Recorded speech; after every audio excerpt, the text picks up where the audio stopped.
here. My name is Shannon Holzer. I'm a professor here. I teach several different topics. I teach epistemology right now, which is a theory and justification for knowledge. I teach logic. I've taught ethics, religion classes, Bible classes, and the like. I've taught history. I've taught politics, and I've taught even the economics. So you should probably not ask me any questions about that. Specifically, I have on occasion been asked to speak on ethical issues, and this one is on abortion, obviously, since we are in the HBU Right to Life meeting. And what I did today was I'm going to take part of what's known as the American constitutional experiment, and I'm going to apply certain concepts to the abortion debate, and I'm going to give three arguments today. Now, those three arguments, out of those three, two of them I believe are sound.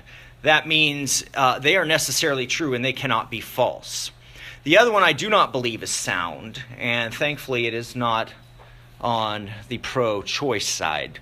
So what we are going to start with today is the Declaration of Independence. And the reason we're going to start with the Declaration of Independence today is because the American Constitutional Convention or experiment started with the Declaration of Independence. The colonies separated from England based on a certain set of principles. From those principles, after they were successful in the Revolution, they set up a government known as the Articles of Confederation. Those Articles of Confederation they found to be lacking in certain qualities, that they did not fulfill certain principles adequately. Thus, the preamble of the current Constitution, which they created, says, in order to form a more perfect union. More perfect than what? Than the one they had. Perfect in doing what? Fulfilling the principles that were set out for the American constitutional experiment. Now, what are these principles? They are laid out in the Declaration of Independence that you probably cannot see that well, but I shall read them myself. If I don't know if you got it, Mike. I put the handouts online, but I know it was rather late, okay? I apologize. But Thomas Jefferson, he writes, when in the course of human events it becomes necessary for one people to dissolve the political bands which have connected them with another, and to assume among the power of the earth the separate and equal station to which the law of nature and of nature's God entitle them, a decent respect to the opinion of mankind requires that they should declare the causes which impel them to separate. He says, we hold these truths to be self-evident, that all men are created equal, that they are endowed by their Creator with certain unalienable rights, that among these are life, liberty, and the pursuit of happiness, that to secure these rights, governments are instituted among men, deriving their just powers from the consent of the governed, that whenever any form of government becomes destructive of these ends, it is the right of the people to alter or abolish it, and to instate new government, laying its foundations on such principles and organizing its powers in such form as to them seem most likely to affect their safety and happiness.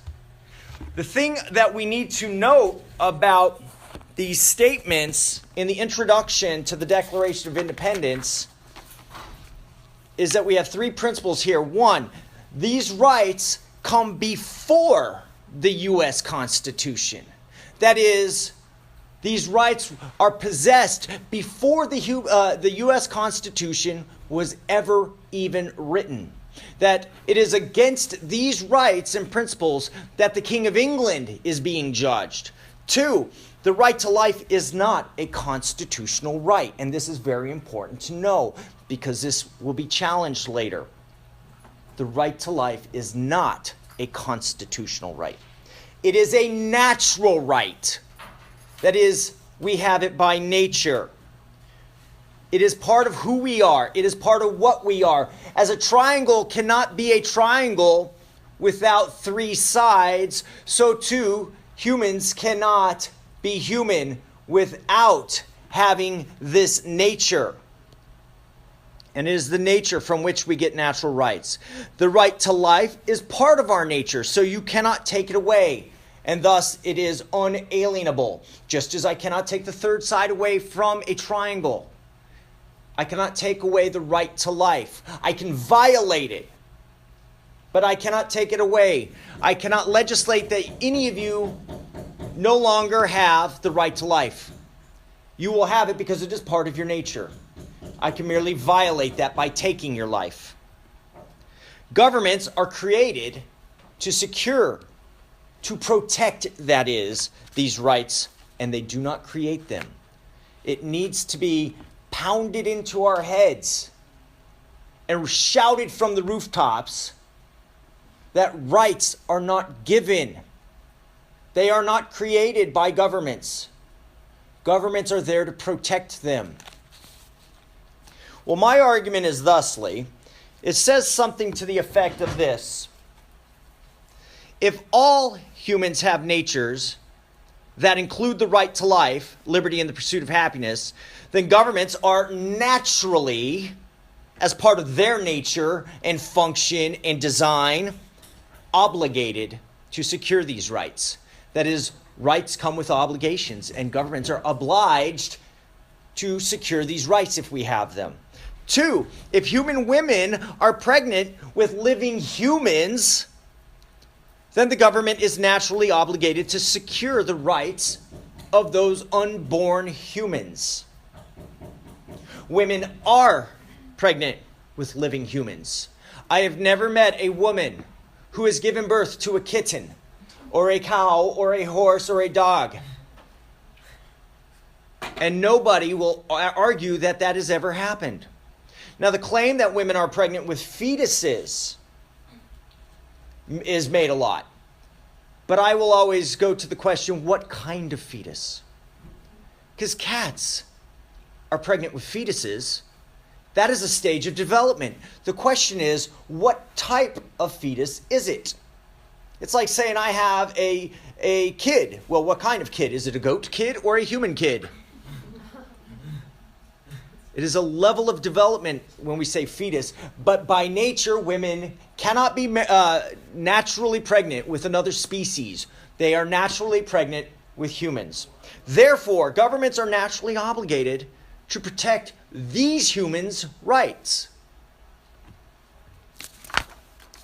Now, as time has passed, unfortunately, the fundamental philosophical principles, those statements of which we spoke about in the Declaration of Independence, have been challenged. If you're in my epistemology class, we talk about truth, we talk about knowledge. Skepticism has been on the rise. And it's been on the rise for some time since the conception of and inception of America. The concept of knowledge itself has been challenged, much less the belief that we can know things that are self-evident, that I can know I'm a person self-evidently, that I can know that I have rights as a human without any other evidence, that it is obvious to me once I know what a human is and what a nature is, that it is obvious and without doubt that I have the right to life. Now, Thomas Jefferson argued that. But if there is no knowledge, then I cannot know that I have the right to life. 2, if one cannot have knowledge, one cannot have the right to know that no one can know that mankind has a nature. 3, if one cannot know that man has a nature, then the alleged nature may be disregarded. That is, your natural rights, if we do not know them, we don't need to follow them. Once the nature of man is disregarded, the rights that follow from this nature are disregarded, as I just said.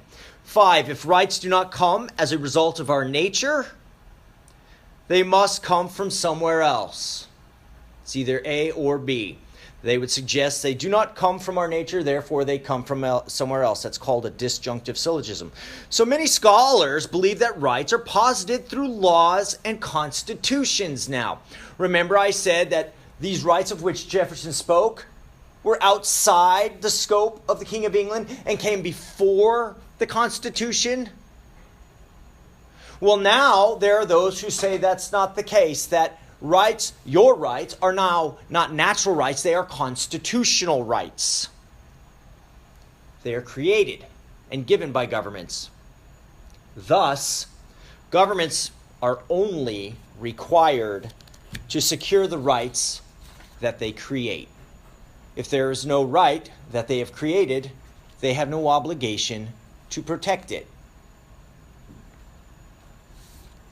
So we have some results of denying natural rights.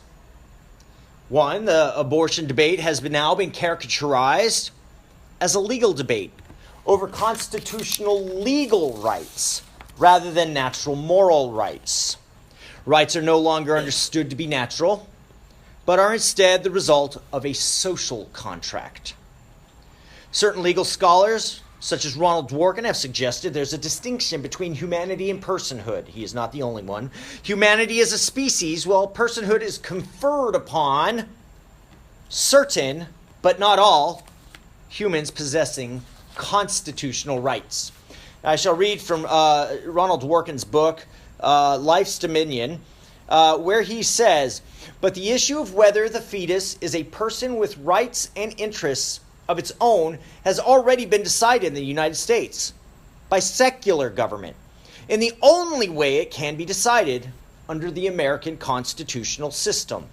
He eschews the first principles of the Declaration of Independence and suggests the only way will come through the Constitution. Now, I want, before I forget here, we had an election just recently, and one of the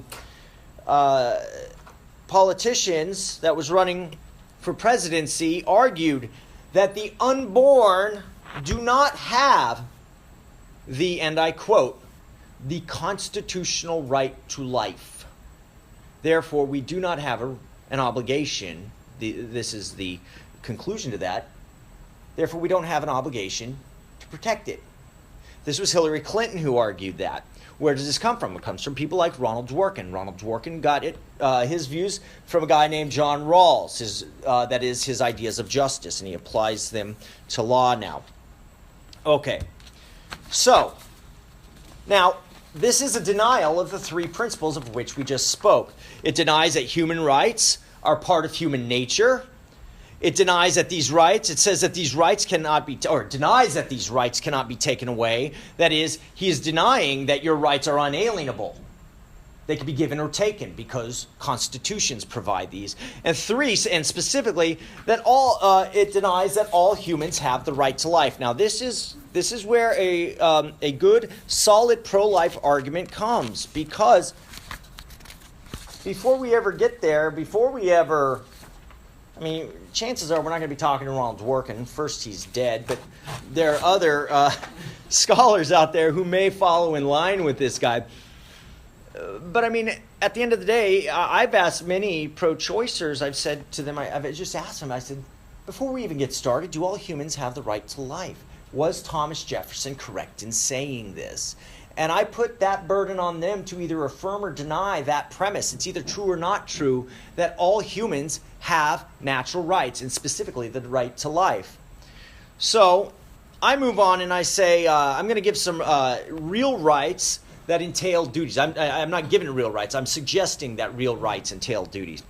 That is, if all humans have the right to life, then all humans have the obligation to protect this life. I've already said that. But two, if all humans have a right to life, then even unwanted humans have the right to life. And this includes even those who wish to kill themselves. And if you've ever taken an ethics class from me, I don't think any of you have, but I talk about how I used to work at a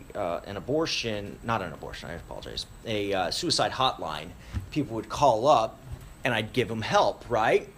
Suicide hotline, guy says, I'm trying to kill myself. I say, well, how are you doing it? And he say, well, I was thinking about, slitting my wrist. And I say, well, make sure you go down the road, not across the street. And of course, the point is I'm giving him advice on how to kill himself, right? And what is your first thought about this? And in secular schools, the people are aghast. They're like, aren't you supposed to be giving him, advice on how not to kill himself? I said, look, man, who am I to judge? right?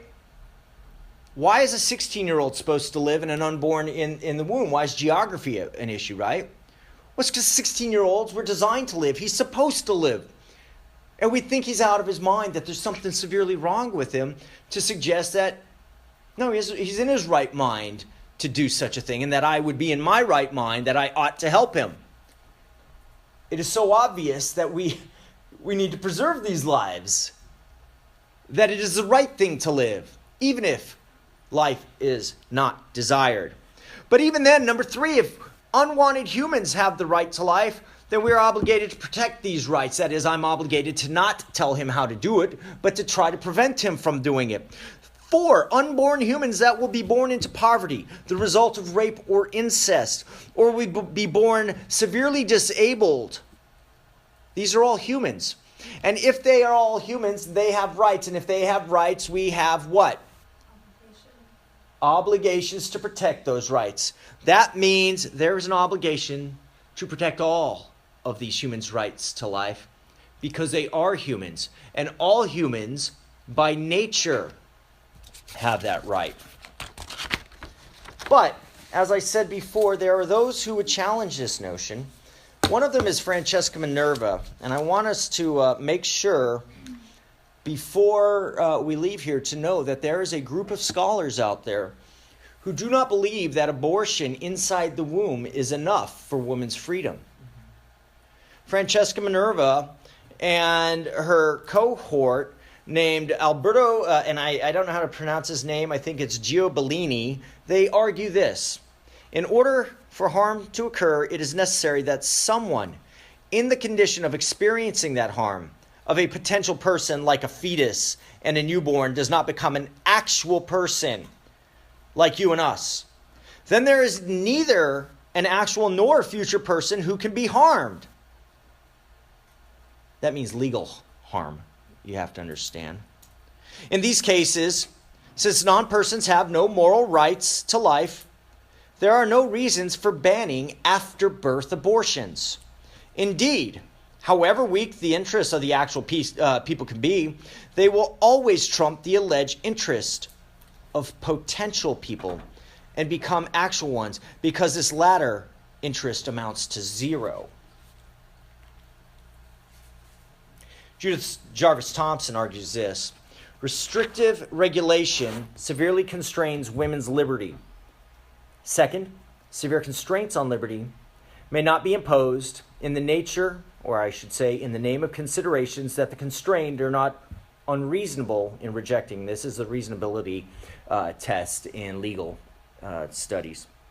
And third, the many women who reject the claim that the fetus has a right to life from the moment of conception are not unreasonable in doing so.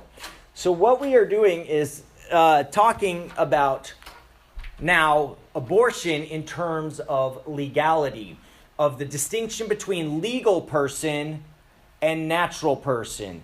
And it all comes down to this: either all humans have the right to life, or not all humans have the right to life. Either Thomas Jefferson was correct that all men are created equal and endowed by their Creator with certain unalienable rights, such as the right to life, liberty, and the pursuit of happiness, or he was incorrect, and not all men are created equal or endowed with such unalienable rights, such as life, liberty, and the pursuit of happiness.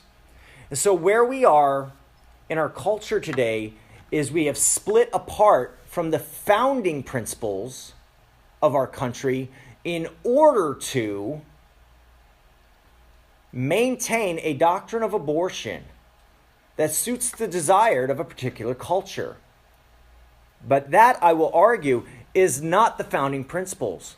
And as academics, we need to make sure that we can always point back to those founding principles and challenge those who would say they have a right to an abortion.